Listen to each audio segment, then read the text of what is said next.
Welcome to Resolve IBS and IBD Naturally. I'm Courtney Cowie, a nutrition therapy and functional diagnostic nutrition practitioner. If you are struggling with the symptoms of IBS or IBD and want to get to the root cause of your symptoms so you can take back your health through a whole person approach, this podcast is for you. Just a disclaimer that the information I'm presenting in this podcast is for educational purposes only and should not be taken as medical advice. You should always consult a qualified practitioner before making any changes to your health or medical regimen. That being said, let's get on with the show. This week's episode is more of an informal conversation with my friend and fellow functional diagnostic nutrition practitioner, Maria Horstmann. I hope you enjoy. But let's go back to our gut and metabolic health and giving people some ideas of how really their mood and their metabolic health in terms of how weight and how potentially their hormone balance is and how it's all tied up, right? Yeah. Yes, exactly. And I think this is kind of a nice intro because we're talking about adrenaline, right? Which is a mood-based hormone, right? Like in this, we're kind of the theme here is like, how does metabolic health and gut health both impact mood for people, right? So, Yes.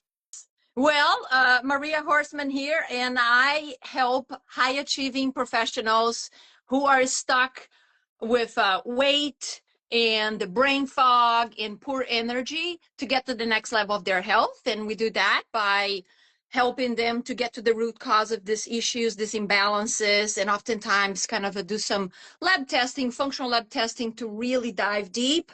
And then from there, we use kind of natural therapies to help them get their brilliance back, whether it's at home or at work. It's about performance, increasing their performance and live a happier life. And I think about this is, the other day I was talking to somebody and is about expression of love, what is truly important. This person said, oh, it's all about love, right?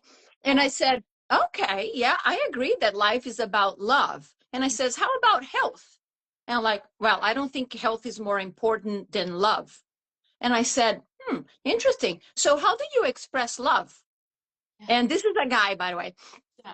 And then he's like, well, doing things with my wife and with my children and yada, yada, yada, yada, going places. And I says, well, take the health away. Would you be able to do those things very well? And he kind of stopped and he says, well, maybe not so much. And it says, yes, would be kind of nice for you to not have to sit down because maybe your mobility suck, or you are stuck because, your health is poor. You barely have, energy to do things and go places, especially now that you're close to retire. Would be kind of nice to say yes to more things.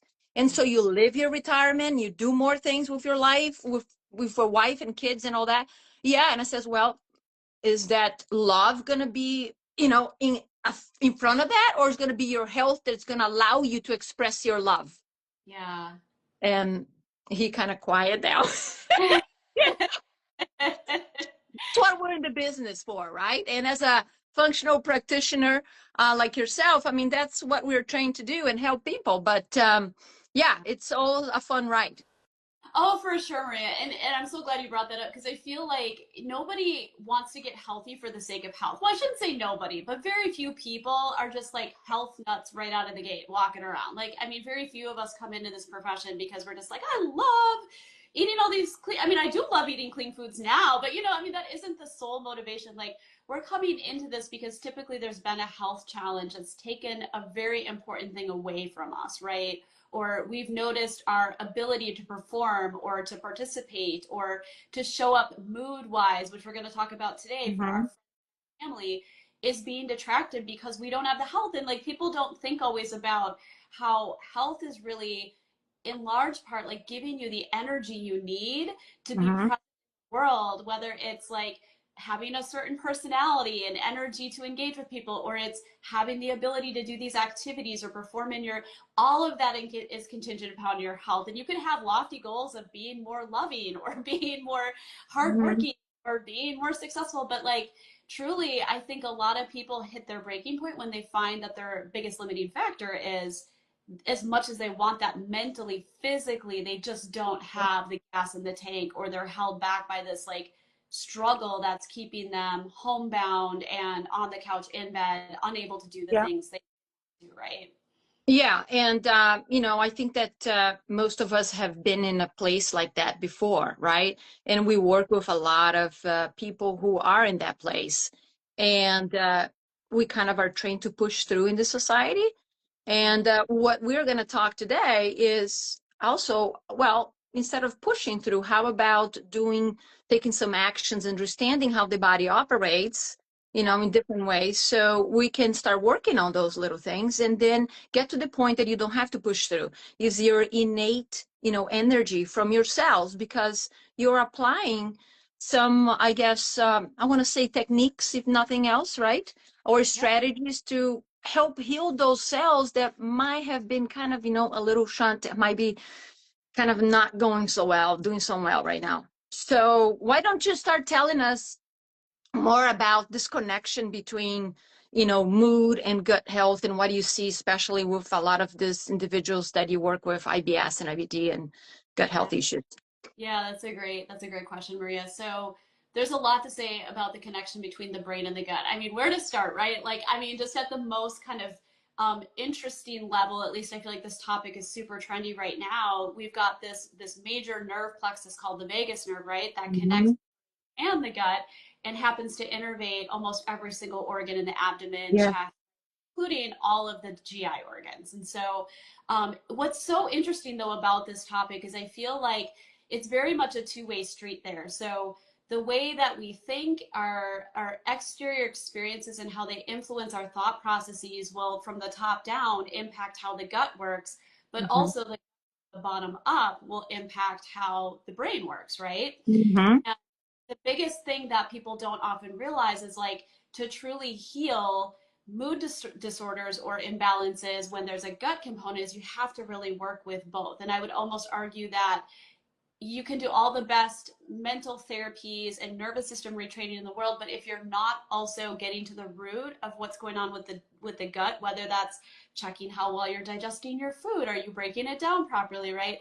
Looking to see if we've got bacterial imbalance, whether that's overgrowth or insufficiency in the gut, other potential pathogenic organisms that could create inflammation. All of that is going to play a major role in your body's ability to heal. And those inflammatory signals that might be coming from those imbalances in the gut are going to feed right back up into the brain. And not to say you can't have a like spontaneous like Joe Dispenza level transformation or something, but Yes. I would say when you have both tool sets on board and you're working from both capacities equally, it's definitely going to be much more likely you're going to succeed in addressing the whole thing because you're working both from the physical environment as well as kind of the mental emotional space. And so, gosh, things I see like all of the gut bugs I just mentioned, even things like small intestinal bacteria overgrowth can play a role, right? And that's not as much necessarily like parasites and inflammatory bugs, but it's overgrowth of the good guys that can then inhibit the Mm-hmm. ability to absorb nutrients. And then these nutrient deficiencies, guess what? They're needed to help build things like neurotransmitters and Yeah. you need those like conversions that become important in building healthy neurotransmitters. One, just to kind of give very specific here, is like vitamin B6 is super important in converting essentially dopamine into epinephrine, norepinephrine, right? And we can kind of Mm-hmm. talk about a test specifically to measure that. But when people aren't getting enough vitamin B6, especially if they can't activate it properly, and there's disorders that can sometimes make it hard for people to do that, genetic SNPs that can make it hard for people to do that, Mm-hmm. that can have a very substantial impact on neurotransmitter production and balance. And half of that battle is even if you're eating enough, are you getting it into your system, right? Yes, yes.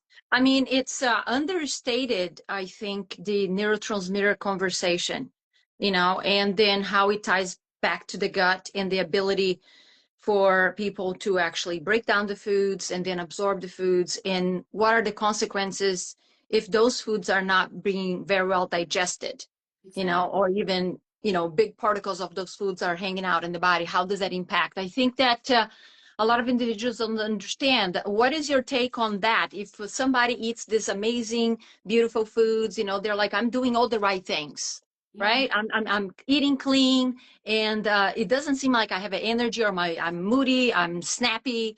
I mean, what's potentially going on in that perspective that most people don't understand? Yeah, I mean, two things that come straight to mind is like, first of all, are they digesting these foods well enough, right? Because you can eat the cleanest diet, you can have all whole foods in your diet. If you're not breaking it down, it's still going to create an inflammatory load on the system. And I mean, you know this too, Maria. Like, we can run, whether it's a Dutch or a metabolic wellness panel, look at a factor called indican, and that's a pretty telltale sign somebody's not breaking down their protein specifically. There's other things we can do to get clues about hydrochloric acid production. Mm-hmm. Mm-hmm. That can all come from a functional stool test, but all of that is going to create problems if they're not breaking food down. And so that would be one thing I would be very, very suspicious of. And then the second thing would be like significant leaky gut, because again, even in the presence of whole foods, there could be other factors that have led to the development of this leaky gut situation. And Mm-hmm. that's kind of like, as you were describing, these fragments of foods get straight out from the GI into the bloodstream and they Mm-hmm. circulate. Shouldn't really be hanging out, and that's where the immune system will start to mount back and activate. And in severe cases, I mean, really, one of the strategies I've seen work very well to try to mitigate some of that immune activation is using specific therapeutic diet templates like the autoimmune paleo diet, where, believe it or not, you're removing even healthy foods from that diet because that deteriorated to such a degree that they're reacting to things like phytates and nuts and seeds. Mm-hmm. They're reacting to, the components that are in nightshades. They're reacting to like, all of these different foods that we could argue a healthier person with a more intact gut membrane can handle and digest better. Those people aren't able to do that. And we can certainly over time walk that back and get those food tolerances back in best case Mm-hmm. scenario. But I think people don't realize that, Maria. And it's like, well, why doesn't a plant-based diet work for me? Or all these beans and legumes? Well, yeah, you probably can't break those down. And they got a lot of lectins and shit in there. It's gonna look activity. So, like, I mean, if it works for you, great. But it's not Yeah. uncommon. People can't handle those kinds of foods. Yeah. And left scratching their head and thinking there's something really wrong because they're in these like Facebook groups where they're doing these like diet and cleanse challenges, and all these people are reporting all this amazing energy, and they're like, oh my God, I'm eating more of these foods and I'm feeling worse. That's a Yes. red flag. There's gut infections, potentially toxins, something going on deeper that's causing a lot of those like imbalances and then ultimately those food sensitivities, right? Yeah, yeah, no, that's well said. And it's the comparison analysis in paralysis sometimes that actually it can be helpful for people, because if they're in groups and they're noticing that other people are doing, I want to say, better than they are, you got to ask the question, what's going on here? Right? Yeah, Why am I not feeling the same? Or why am I not getting the same results? Well, first of all, each one of us are unique, exactly. and we have to treat ourselves like it's bio individuality on how our body is, how our body's processing. It goes all the way from the day that we're born, well, from your genes, right, from your mom and dad and the family, and to the pathway that you come to this world. Is that a vaginal canal, was a C-section? What was it? How we are fed as a child, as a baby, and go on and on and on. So we kind of tend to forget that all those things have an impact on who we are as adults today.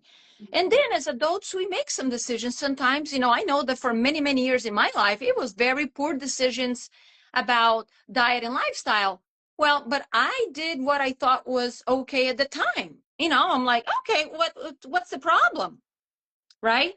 And Right. the reality is that we have way more information today, more discussions. Is not a lack of information. And you might agree with me. I mean, even now with ChatGPT and AIs, right? You can get any information like this. Oh yeah. Now, is that individualized for you? And understanding, like when we kind of work with our clients, we're doing a holistic approach. And if we're looking at them into all the functional lab tests, it's not all right. We pick some depending on the person and what they're imbalances are, their symptoms and things like that. But we can understand a lot of what's going on. And then we help them in a holistic way. It's not only about the diet, but it's about the stress management that you mentioned, the cortisol. It is how does that impact the body? So it's an education process that Yeah. they learn, and then they're actually implementing these strategies. Then I'm like, oh, wow, I feel different. Oh, wow, that's leading me to this path. And we start getting an appreciation for the body, Yeah. and how Exactly. unique we are. And the comparison with everybody else, if it's going to lead us to question, hey, there is maybe something off here, then that's great. Other than that, I would say get to you, get to understand who you are. And Totally. that's what we are, so passionate about what we do and what we can help, how we can help people. Yes, can be in a way that we're not using labs, can be a holistic approach just on diet, lifestyle, and all that. But then sometimes some people have tried things for a long period of time, and that's not giving the answers. Exactly. Yeah. And that's where the labs really have value. Exactly, Maria. Well, let's talk about kind of the hormone piece of things. Like, how do you see hormone imbalances as playing a role in mood disturbances? I feel like that might be a little more intuitive for people potentially. Yeah, there is so many angles to talk about this, but I love me some discussion of blood sugar and things like that, and a lot of people say, well, I don't have problems with that. And I says, well, let's see that. Slap a Well, control. I don't have diabetes. Okay, well, do you want to get diabetes? Let's work into that before we get to that point, right? Uh, so I like to dive a little deeper into potentially what is creating some hormonal imbalances. And that's what is called this kind of metabolic chaos and metabolic, health that we all talking on hearing on the news, right? What is metabolic health? But let's think about really how the foods that we are ingesting and in what capacity are we ingesting, then impacting potentially our blood sugar levels, which these days is very simple to know what they are. You don't have to go to a lab to get it done. You can do this from home. You can pre-configure, you can get a CGM, which I also help a lot of people to do that, and then evaluate that. So those foods, okay, that we're consuming, whether they're maybe out of whack, too many carbs, we're not against carbs here. It's just talking about imbalance maybe, right? When it can lead to too many of those carbs, then can lead to a path of dysfunction where the body is going to go, okay, well, what's going on? It can spike your blood sugar too high, and then you have a dip, a sharp dip. Well, the body is going to say, hey, what's going on here? That by itself can create a metabolic fog where people say, oh man, that's kind of feeling like a little off, or they feel cravings, or they feel like, oh my God, I'm about to fall asleep. Look, that was me. Okay, that's used to be me on the sugar addiction, that I would be on high on the sugar, and then I would have my dips, and then you go back to it. You go back to it, and you live in a vicious cycle. But when it gets to that level, lower levels, well, cortisol, our stress hormone, comes to our rescue Yeah. sometimes. And it says, hold on, it's loud over here, but you, Maria, you got to operate here. You got to work. You got to stay on top of your things, So let's get that energy back up. So, it's going to elevate that cortisol, and then that's going to elevate that blood sugar, and then the pancreas go to produce insulin and so on. But going back to the hormones, so how does that impact hormones? Well, this cortisol will have an impact on our sex hormones, Hmm. from the estrogen to the testosterone and several other hormones. And that's where then can lead to eventually what we call estrogen dominance, because it Hmm. impacts, this cortisol thing. It's kind of a complex conversation, but it starts with the stress in the body. And the stress is not only crazy lives that we're living, but also starts with a consumption of foods, right? And that can lead to higher levels of this hormone, which can impair the liver pathways, detoxification pathways, which then can lead to hormone imbalances, and then can potentially lead to estrogen dominance, which then, especially women are going to feel like they cannot lose the weight. They're going to feel the brain fog, and it's going to create the hormones can be recirculating in the body. And then that is going to be a problem, you Yeah. know. Yeah. Well, and I was going to ask just, the little bit I've worked with like hormones at the forefront in my practice, I've also seen correlation between estrogen dominance and terrible mood issues along with PMS for cycling women. Has that been what you've seen too, Yeah. Maria? Oh, yes, absolutely, absolutely. And the way that we look into this is obviously we're not guessing, that a person has, this hormone, this estrogen dominance. What is that? That we have insane amounts of estrogen circulating that the liver is not able to actually release, because part of the liver function, there's phases, and one of the liver functions is to release, right? To let it go of the excess hormone. And Exactly. when that liver is toxic, which also can come from the food, can come from alcohol, can come from lack of actually movement, right? And several other factors, then we're testing this.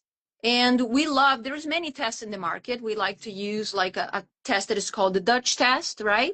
And then tells us a lot about the hormones and estrogen types, and if the liver is functioning well, the pathways are well, if hormones are getting converted or staying stuck in the body or not. So a lot of the stuff we can see in testing. Then we are going to help individuals to clear things up. Yeah. But First, yeah, the symptoms that you mentioned are very common when there is estrogen dominance. Yes. And yeah. liver toxicity, I want to say. Yeah, and it's a delicate thing, and definitely like if you're watching and you're thinking like, "Ooh, this kind of sounds like a problem I'm struggling with," like this would be an area to definitely have somebody to work with on, because I know my rule of thumb is if I ever recommend hormones, whether men or women, I always want them retesting again in a matter of months, because we can either overdo or underdo, and we want to just make sure that what we're bringing in to support is being properly metabolized. It's giving them the accurate amount to get them in that optimal zone, and then we can also recheck all of those elimination pathways like you're saying, Maria, because worst thing we can do is add more players to the orchestra and Yeah. then things get all jumbled up in there hormonally, and then it's leading to almost like these secondary problems that we don't want, right? Like hormones are very, I feel like you have to really take into account all the factors impacting their Yeah. production, and right? Yes, yes. And and when we're talking about estrogen, if there is a man watching this, know that you have the same hormones that women do, right? And I've worked with a lot of men who are actually also estrogen dominant. And again, oftentimes it starts from a poor diet, and even lack of activity, and excess consumption of alcohol. And they don't know why they have that low libido, okay, fatigue, Mm-hmm. right? Even the brain fog. The men are feeling this as well, and they also sometimes start creating what we call man boob, right, from these extra levels of estrogen. So this is important for men and women. Mm-hmm. And if you know someone or a man, and women obviously here, but it's specifically touched for men because they think that doesn't impact them. Your overweight has been for a while, inability to lose the weight, and you're feeling some of those symptoms, low libido, erectile dysfunction, fatigue. Mm-hmm. These are kind of a little signs. They are signs that there is something off. That when you go to your doctor to get your blood work, which we recommend to anybody, right? That's the first step, is to get your blood work, and then you can dive into more of the functional lab testing that we're talking about, from stool to saliva, urine, all kinds of stuff that we look into it. That your regular physician is not looking into, or I want to say trained or even educated to look in some of these labs. That's why we believe on a health village. Work with other functional medicine doctors who kind of believe on it, practice, so we can all get to the root cause of these issues. But know that there is more. And as a man, you also want to be looking into some of this. Is not only testosterone, right? Uh, so for women, all the estrogens, all the testosterone, DHAs, and all that. So for men as well. Okay, we are humans, So right? so true. And I mean, I think you touched on this, Maria, but just to really hit this point home, like because insulin resistance and people being on that spectrum of moving in the direction of having poor sugar handling and having irregular sugar handling and blood sugar levels, I should say, typically higher, like glucose, fasting glucose especially, that can drive that tendency to make more estrogen than should be Yeah. from testosterone, because I know we've spoken on this a little bit in the past too, but it's all the same hormone pathway and everything should be theoretically in balance. And the number one thing that's going to drive that overproduction of estrogen going that direction from testosterone is typically this insulin resistance, kind of like metabolic dysregulation picture, right? So, and you don't necessarily have to be carrying a lot of extra body weight for Yeah. that to be happening. So, a lot of people I would say out there for sure. Yeah, I was one of them. I was the what is called the skinny fat, right? So I was overweight. I was pre-diabetic. I had higher levels of insulin. So yeah, I mean, I was a good example of that. And oftentimes we I want to say that there's a lot of judgment out there. We think that you look at somebody's body composition, oh, she looks healthy. Well, it doesn't mean that the person is healthy, Right. just because they are not potentially overweight in the eyes over here, right?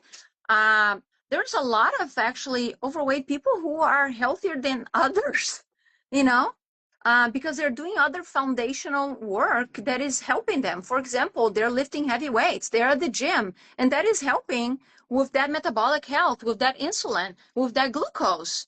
So that person is strong. You know what? That is very helpful, especially if you have a little extra fat, because fat is a hormone as well. It's moving. So what are we doing with that, right? It's metabolic function in the body too. Oops, there is raining cats and dogs here. Hopefully I'm not going to lose the. That's so crazy. It's raining really hard. I can see the Yeah. flash in my eyes. Yeah. Yeah. But anyway, so yes. Well, what kind of, by the way, let me ask you this. Is there any other tests that you use, to look into the mood and, and there's a lot of noises going on in my house. There's a, My Maria. So yeah, exactly. Is there any other kind of, I know we talk about the GI map and we talk a little Dutch about, metabolic health and hormones and liver function. Is there any other tests that you kind of use also to identify this kind of a gut-brain axis that are worth sharing with folks? Oh, for sure. Yeah, I kind of alluded to it earlier in our conversation, but I do like the organic acids test for this particular function, if you will. And it's a fairly long test report, and there's a lot of different metabolites that it's a urine-based test, and it gives a lot of different metabolites that look at everything from, energy production in the cells to toxin exposure to bacteria and fungal metabolites, but also neurotransmitter end products. And so this is where kind of that mood gut connection can really come in. And so Yeah. two of those markers I'm just going to touch on real quick because there's more than two, but just to keep this super simple, are VMA and HVA. And these are neurotransmitter end products that come from making dopamine and norepinephrine, epinephrine, right? And ideally in the body, we want to see those end products about the same. And the HVA has to convert into VMA. And so one of the big issues that will show on an organic acids test where there's mood dysregulation happening at the same time is that conversion isn't happening because of either blocks or deficiencies. And so the two that I'm going to talk about specifically that relate back to the gut are number one, the vitamin B6 issue, right, that I spoke of earlier.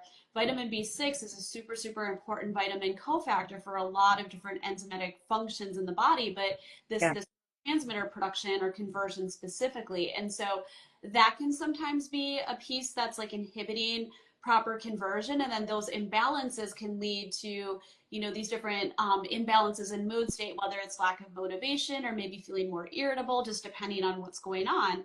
The other one is a specific type of bacteria overgrowth called Clostridia overgrowth, right? And that another clue on the organic acids test as well, it'll specifically look at metabolites related to Clostridia presence in the gut. And it's not always perfect, Maria. What's so fascinating is literally just this week, I was doing a report of findings session prep with, a client I'm working with, and I was looking at her testing all side by side, which is what we do is FDNs, right? And so I had run an organic acids test, I had run a GI map, and I had run a Dutch. Those are the three I ran on her, right? Wow. Yeah. Yeah. And so what was so fascinating, I don't often see this, is she actually came back positive for C. diff toxin A and B on the GI map, right? Well, guess what that could inhibit? That VMA to HVA conversion, right? Or HVA to VMA, I should say. And so sure enough, when I'm looking at her organic acids report, I'm seeing discrepancies in those two neurotransmitter end products. But what was really interesting is in the page 1 report where it's showing the fungal and bacterial metabolites, strangely, Clostridia metabolites were not high on the organic acids, which has surprised me because Yeah. when I run those two tests side by side and somebody does have Clostridia overgrowth, it's actually the organic acids test that's more sensitive compared to Mm-hmm. that. I've just seen this time and time again. I don't know what to make of it, but I think that's always the good in running both of them because they Mm-hmm. can sometimes be more sensitive to some of these organisms Yes. than the other. And either way, if one misses it, we want to be able to, if the other catches it, still consider that if it's correlating back with the symptoms and the overall problem, probably it's a thing we're going to have to address. And all the Mm-hmm. other markers were there that kind of pointed back to like the C. diff issue, right? And so it was like, huh, this is so interesting. But, what's so exciting now is like getting to sit down and explain, like, hey, this one marker over on this test explains why we're seeing this conversion problem. And there could still be some vitamin B6 deficiency happening too. We don't know for sure which it is, but if there's signs of vitamin B6 deficiency, which by the way, just for the listening audience, one very distinct, like specific red flag of vitamin B6 deficiency in the body is not remembering your dreams at night. Like if you rarely Mm-hmm. remember at night, you've got more than like guaranteed a vitamin B6 deficiency. So, Yeah. so ask that question. It's like, do you ever remember your dreams? I'll go through those types of questions. And if all signs point to, yes, we've got B6 deficiency, and then I can see on the testing we've got C. diff going on, we're going to attack both because Mm-hmm. chances are good we're going to actually correct that conversion problem that's happening if we go after both. But people would never know how to put all that together. From when I'm walking around in the world, people are feeling out of sorts, they're feeling Yeah. depressed, feeling anxious, or they're feeling irritable, or they're feeling apathetic, and they might know there's something to do with the gut there, but to try to figure all those pieces out can be daunting, I think, Maria. And that's where like the value of having tests like this really Yeah. comes into play. And by the way, this is a client that doesn't really have expressed GI symptoms, which is really Yeah. fascinating.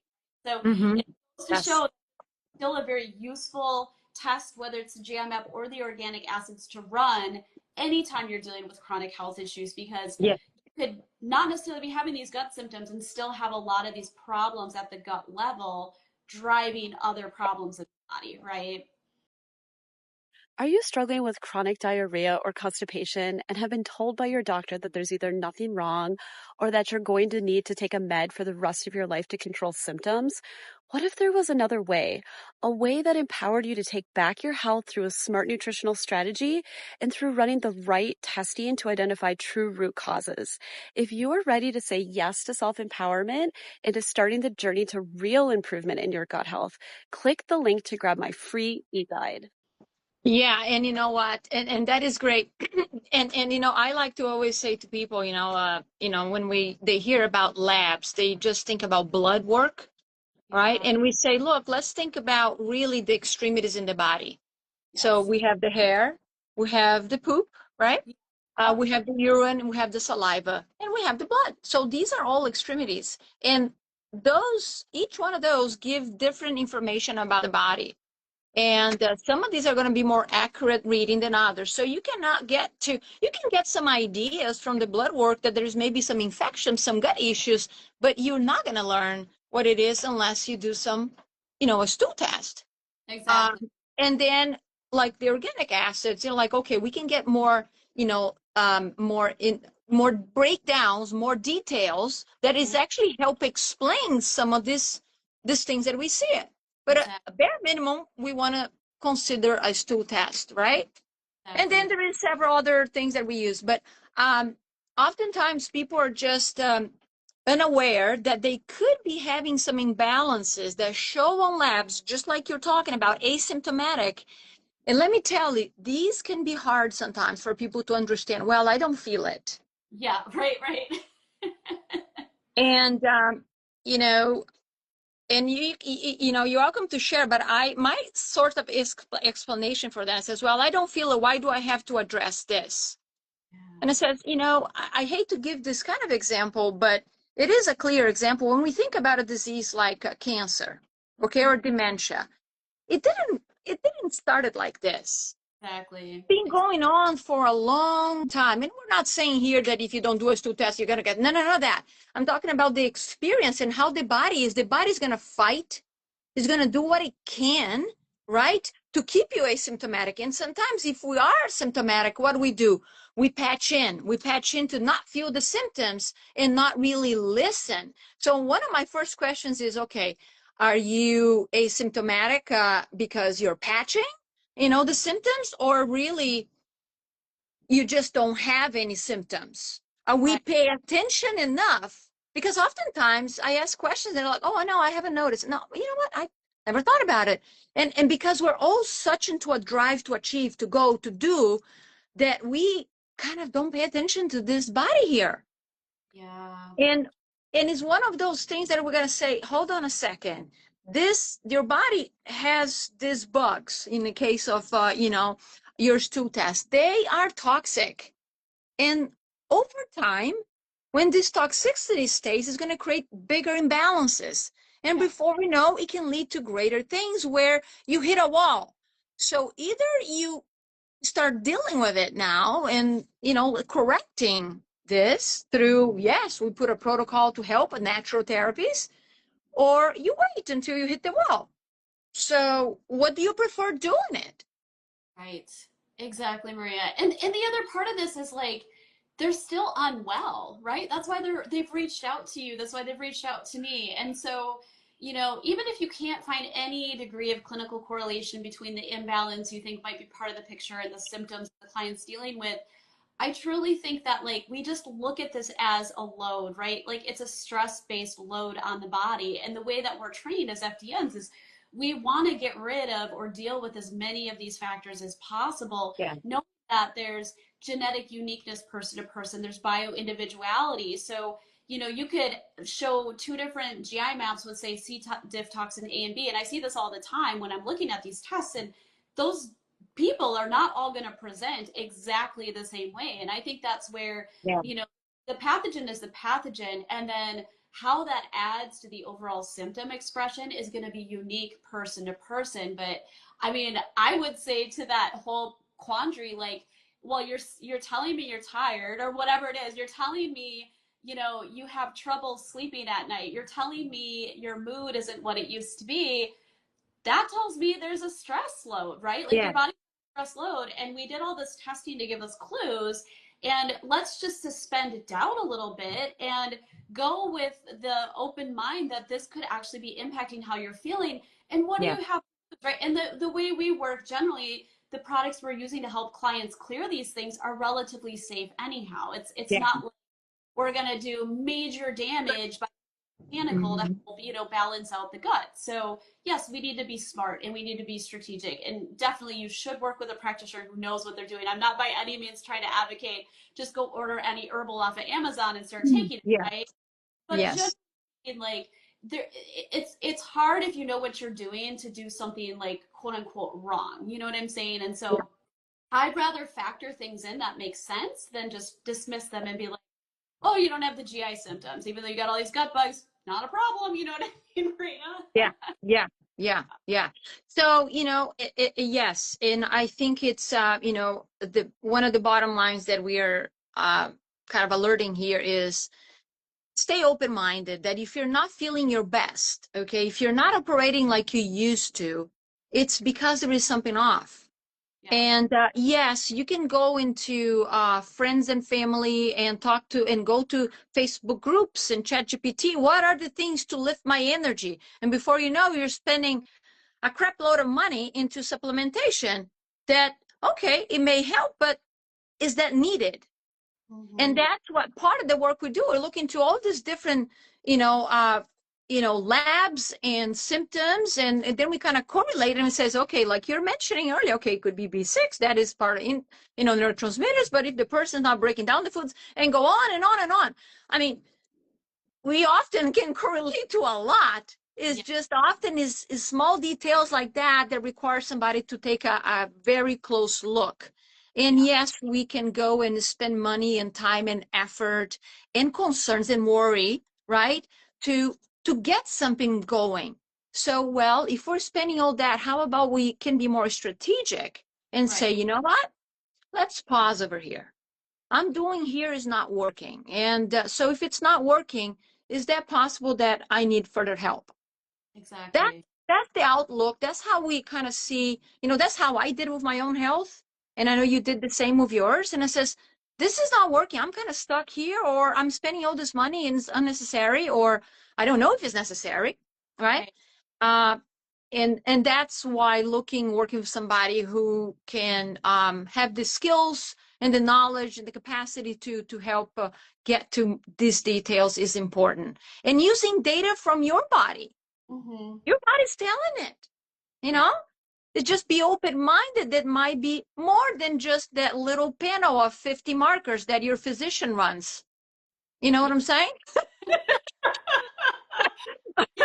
We could definitely riff on, why the standard wellness blood work panel is not near sufficient. And I mean, oh, good God. I run into just when clients ask, like, oh, I'm going to see my doctor, what labs should I run? I'm happy to send them a list, but I always kind of prelude that with, like, in an Mhm. ideal world, they would run all these, but just be prepared. Even the Yeah. most willing doctor, a lot of times the insurance isn't going to cover all of this. And so everything it runs has to be easy for them to justify so that your insurance will pay. And you can get as many of these as possible, but like truly to know everything that we probably need from your blood, you're going to have to do some out-of-pocket blood work, or we Yeah. could run these functional tests too. So yeah, that's just goes without saying, Maria. I mean, yeah, we probably don't want to go down that rabbit hole of No, we like don't. We don't, because we'll be here for another hour.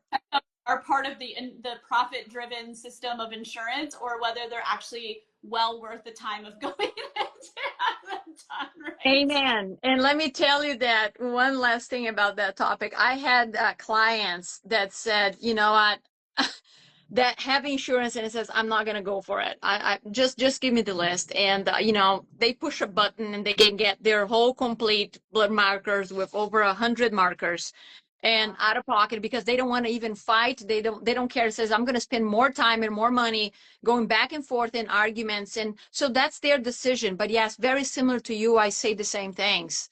Yeah. It is empowering the client to stand on their own. Is I kind of educate them why certain things are important, why likely they're not going to be recommending or paid by insurance, and things like that. So I'm like, oh, that's interesting. So they can take a powerful stand with their physician, because there's a lot of great physicians who are going to say, okay, well, that makes sense. Yeah. Okay, they can help explain to the insurance why they're running this if the client comes educated. And that's part of what we work, and we help them. But if not, see, people say, you know what, I don't want to go through that stress, click a button and get it done. That's it.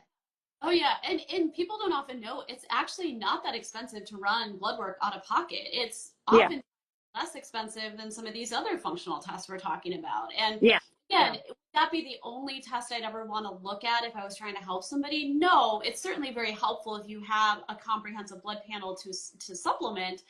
But I will say this, Maria, like if I was going to run a full thyroid panel, which I often will recommend doing for some of my clients, especially if there are, brain issues, weight loss resistance, hormone stuff going on, might as well almost think about running the whole gamut then anyhow too. Yeah. I mean, it'll add a little bit more to run those other markers, but they're going to probably have to go get a blood draw. I mean, you can do a blood spot too, but I mean, there kind of comes that critical mass point where you're just like, as long as we're investing and getting this data, like, wouldn't it just make sense? And I also will ask them questions like, like, are you going to have a deductible to meet this year? Like, people don't often think about, like, they're Mhm. all still a cost through the insurance system. Like, Yeah. whether they want to sit down and calculate how much is coming out of their paychecks to pay towards the premium, right? Because there's always that part.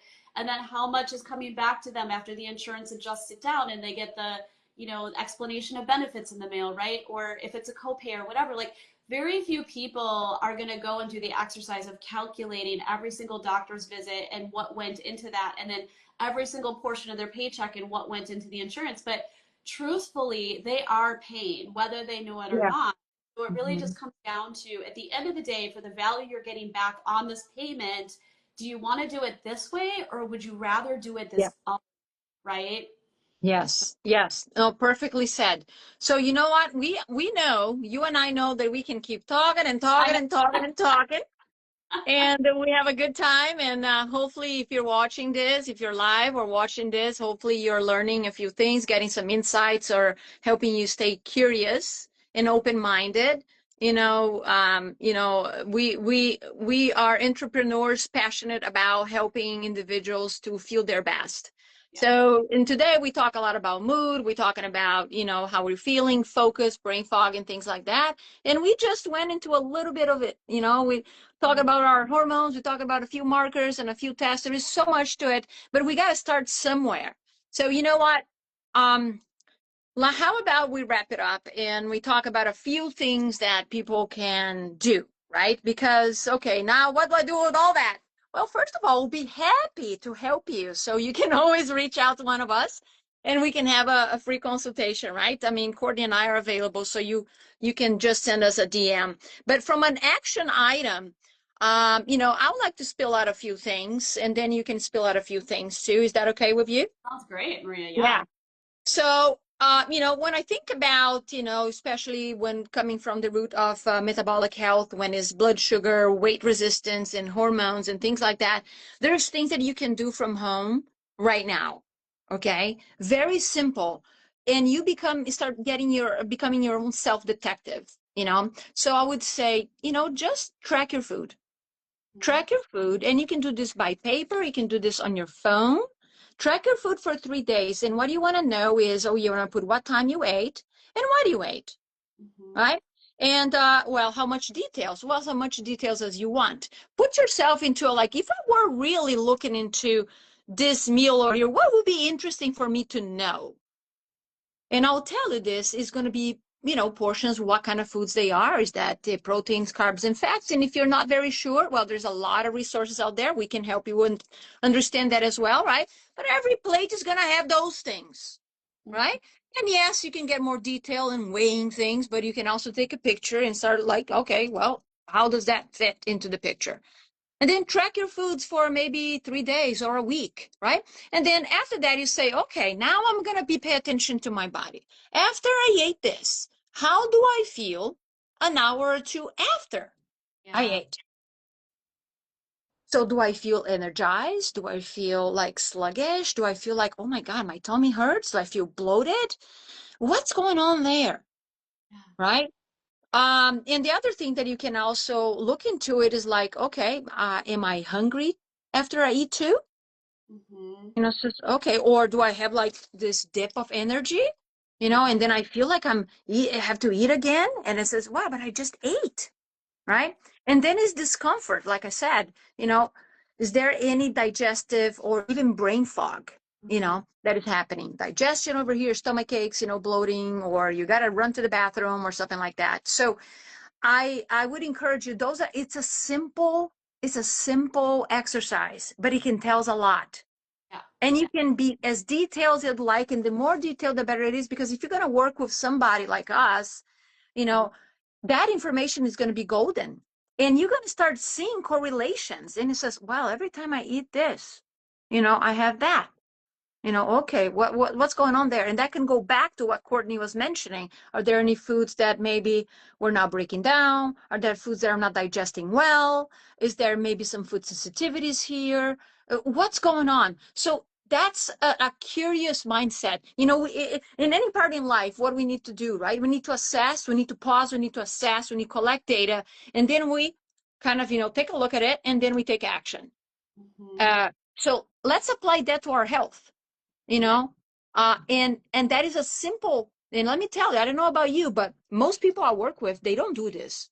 they, Oh, they don't do this. These yeah. are smart. I work with smart professionals, people who are go-getters, and they're very brilliant on what they're doing at work. But there's simple things like that. They're like, oh, well, no, never done it. Okay, I can do it, you know? Yeah, exactly. Yeah. Well, I think that's great, Maria. And just to like dovetail on that, like using an app, whether it's MyFitnessPal or Chronometer, I mean, those are kind of the two like biggies out there. I mean, we within our systems, I know I at least have like a really nice food journal Oh, built yeah. into I work with clients. It's very similar to those, but Yeah. that much easier because then when you're sitting there, you can literally in real time very quickly pull the food up. You can even build custom foods and custom Oh, yeah. recipes if things you're eating all the time. It does take some energy, and I think this is maybe why people aren't so keen on doing it, at least in the beginning, or maybe they don't think to do this themselves. Is like it's like anything. It's like writing your grocery list in advance of going to the grocery store or planning out your meals for the week. Like truly, when you're dedicated to getting healthy, the reality is it's going to take some planning and organization, and Yeah. you can get more efficient at those steps.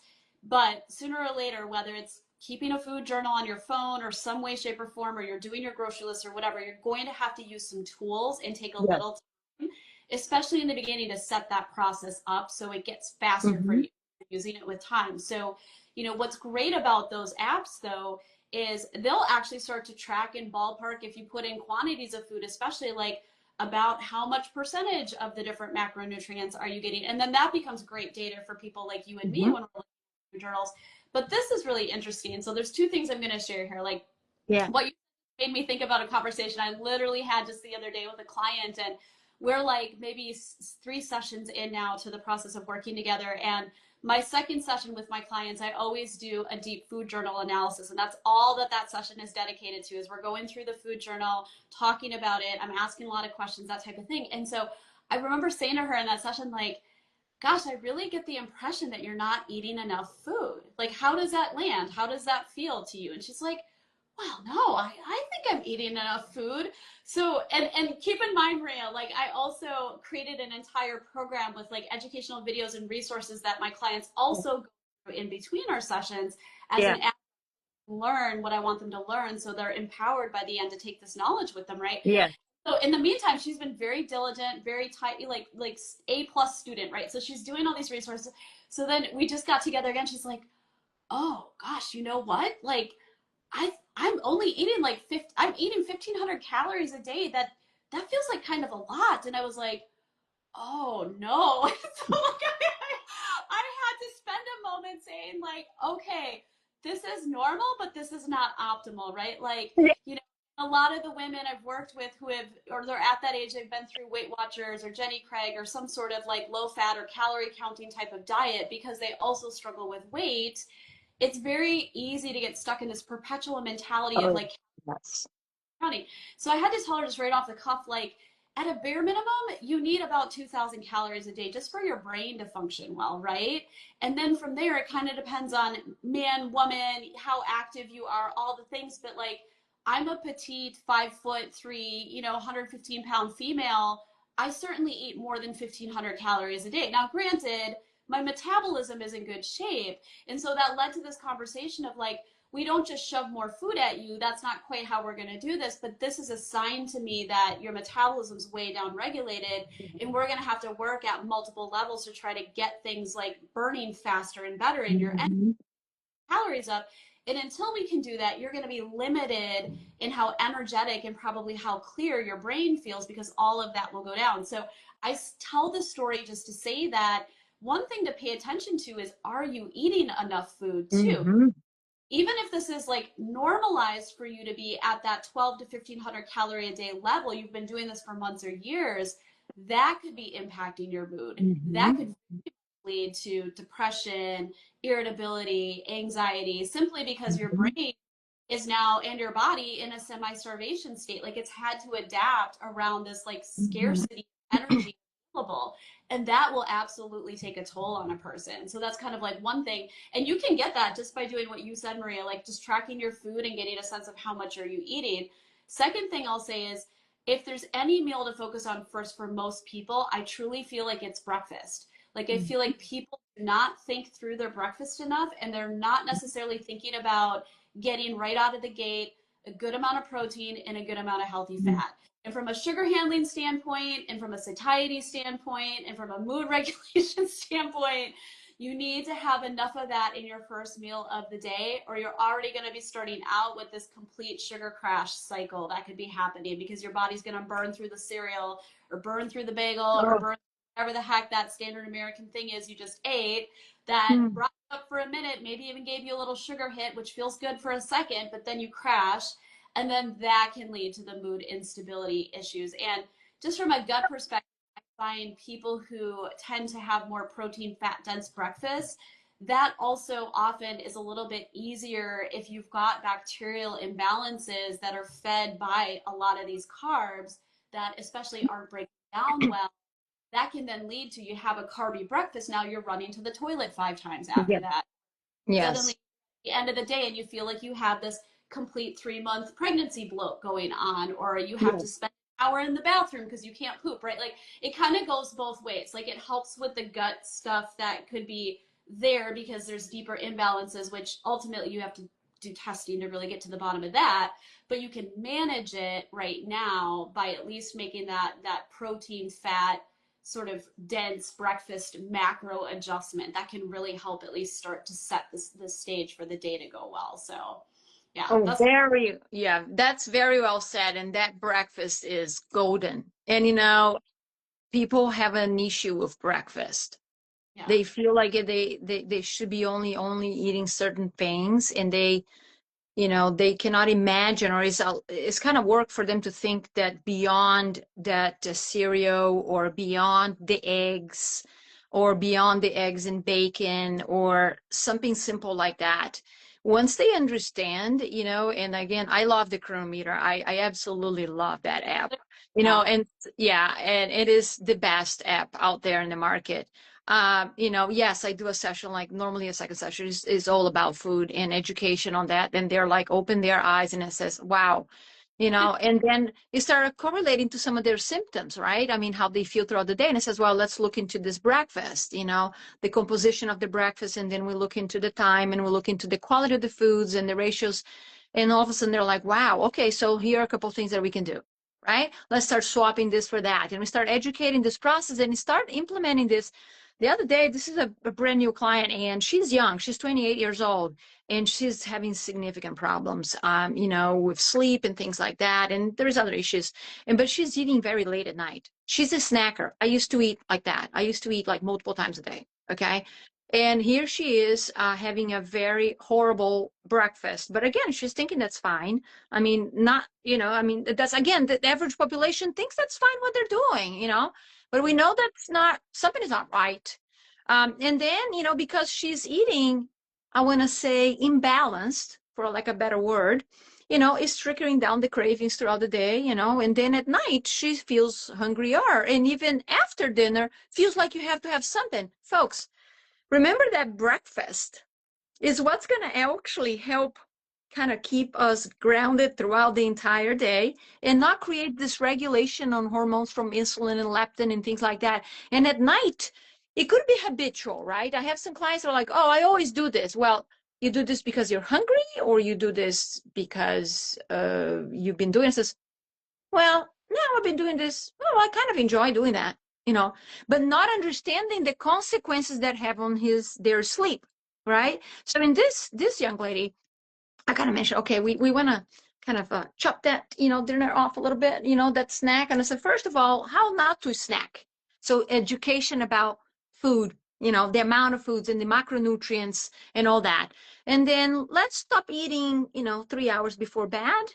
Make sure that you're hydrating, yada, yada. And she sent me a note that said, oh my God, I slept better. But, Big and surprise. big surprise. Yeah. Big surprise. But again, this is an educated woman. She's a smart, educated consultant. You know, it happens all the time. Yeah. And again, for her, it could be like small wins like that, right? And then, and also to understand folks doing this, if they start applying those little things that we're talking about here, can be significant for them. It's not the end of the story, but it can get you into a better habit, Yeah. right? And to start making some changes.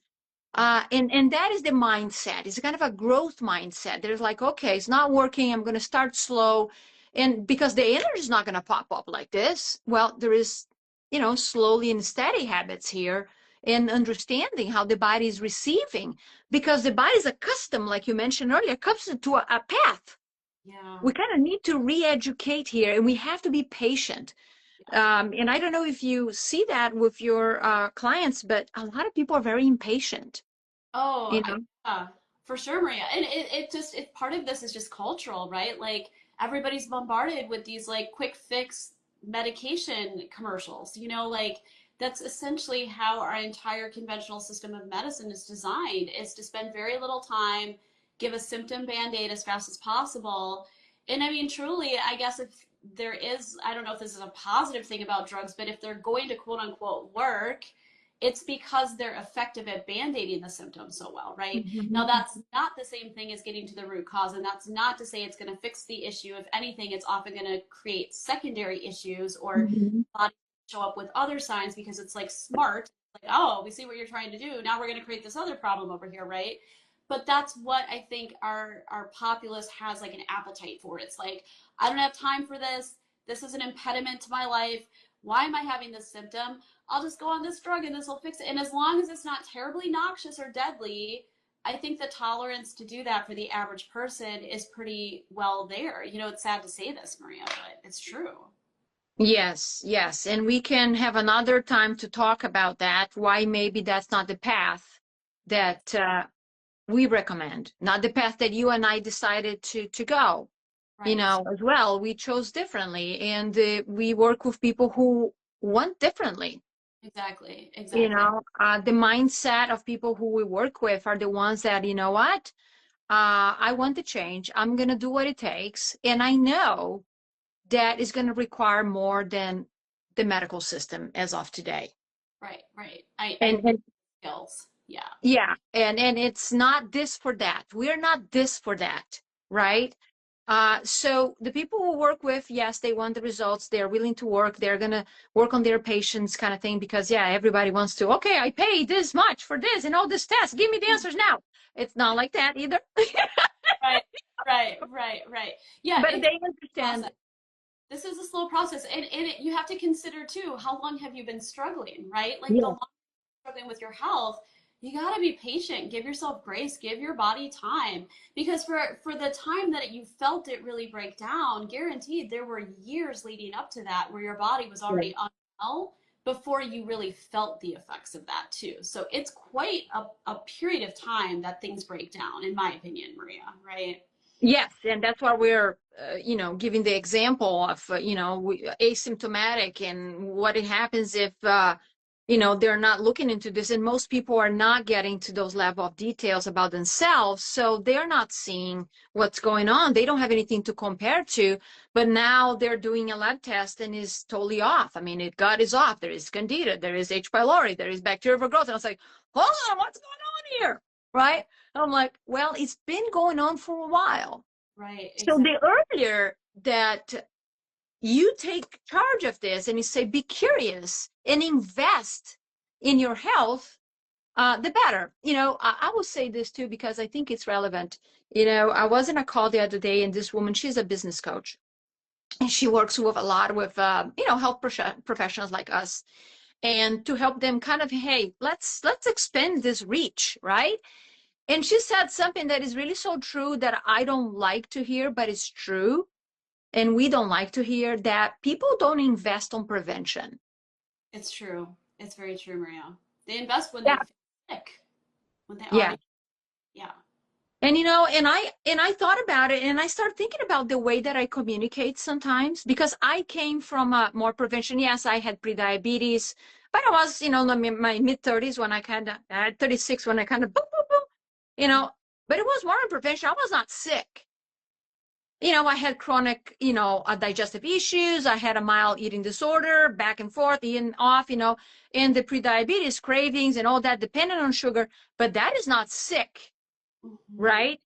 Mm-hmm. But for me, it was like the vision, how I wanted to be in my 50s, 60s, 70s, and so on. And also, I didn't want to end up like my mother, who passed now almost 4 years ago. So I says, what can I do? And I came from an angle of prevention. Yeah. And became kind of obsessed for a minute with the information, and then started changing. And I'm like, wow, the body is amazing, right? And when I speak, oftentimes I'm thinking about from the tone of prevention, I says, well, maybe that's not it. Because yeah, she's right. I mean, because people are not feeling it, maybe deep enough, the average person is not. So they're not going to invest on something that they might not feel hard enough. Now, the high achievers, very successful, okay, and go-getters, like totally performance-driven executives, they want the data. Yeah. They're like, I want to be doing this. I know exactly what I want to keep doing. And I know there is something is off here. I don't like this because I want to keep performing at 100%. Yeah. Those folks are investing. Yeah. Yeah. How do we change the communication here in the language for the average person that might not be that executive, whatever, to say, hey, listen. Yeah. Yeah. Well, and that's a tough question you ask, because I truly think it all comes down to the unique individual, and everybody's kind of on that path and on that timeline, and everybody thinks differently too, Maria. And I mean, for sure, as more of a type A, high achieving individual myself, I approach all areas of life from that, like, how can I always be at my best mentality? Almost like my life is a business. That's going to sound so Yes. silly. Business people have said this to you as well, and you probably Yep. think this too, where it's like, how do you make all these areas of your life run well? Not like a machine, but you know what I mean? Like, you want to always, like, looking at it as like, okay, that didn't go well. What can I do better? Because you get that thrill and you get that fulfillment from, performing well at pretty much everything you do. And it's kind of like the old saying, like, how you do one thing is how you do everything, right? And that means a lot to high performers or high achievers, because they truly don't just, like, willy-nilly in these areas of life. If they do a sport, they want to do well. If they take a job, they want to do well. If they have a Yeah. hobby, time into it. They're kind of running on all cylinders all the time. And Yeah. there's a greatness in that. Now, granted, we could say there's extremeness in that too, but that's not the whole population. Then there's the rest of the population, and there's all these different camps of people. But I really think, for a lot of people, it is going to be more of a deleterious moment they reach where they are like, holy crap, I had to wake up there, or for the first time I was unable to do this thing and I missed out, and that hurts. Like, I couldn't go on this family event, or, so tired, I slept through this commitment I made, or whatever it is, right? Name your thing. And I think that has to really hit them in a visceral, emotionally painful way for them to say, I got to do something about this. And it can still be relatively early. They might not be seriously ill, but certainly that curve is going to be a lot further back than the high achiever who's like, I'm a little sluggish. Oh, problem. We got to fix this now. Like, it's interesting. Everybody's in a different place that way, is what I've seen. Yes, they are.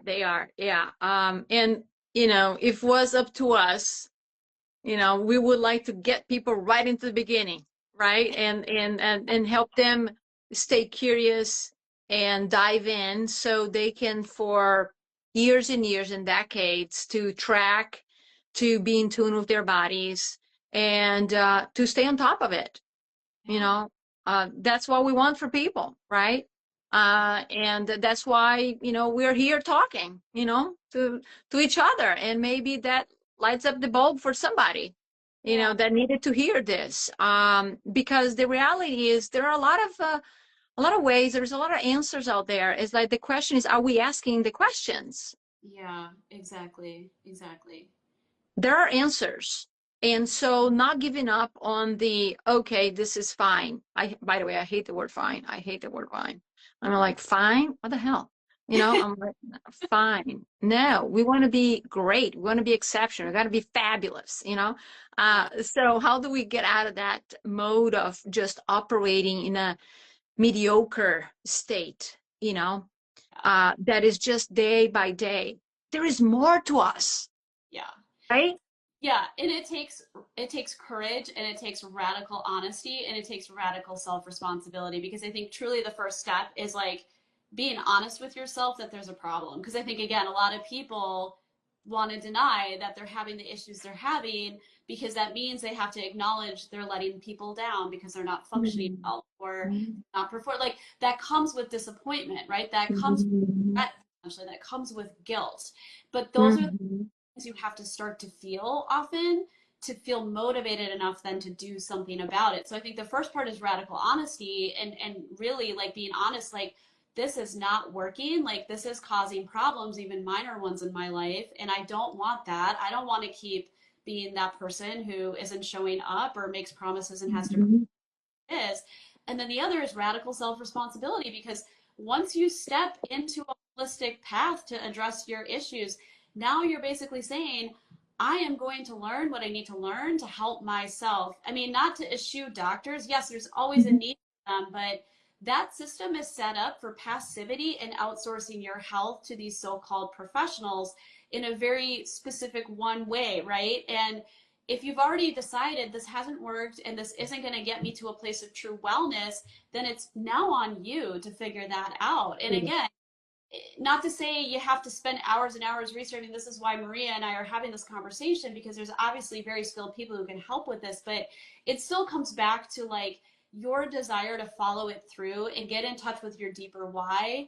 And then, you know, ultimately just keep staying the course of like, I'm going to get there. I'm going to do this. I've got resources. Hopefully you have a support. You have a practitioner that's guiding, helping you map that process out, but there's nobody else who's going to do it for you. You know what I mean, Ray? I mean, that's the hard part, but it's just true. Like, if we start to blame the fact that we're sick on, you know, all kinds of, it could be the round of antibiotics it took 10 years ago. I mean, maybe that played a role, but ultimately, even if that was an unconscious accidental thing that played a role, it still falls on you then to now, with the information you have, take that action to get yourself to a better place, right?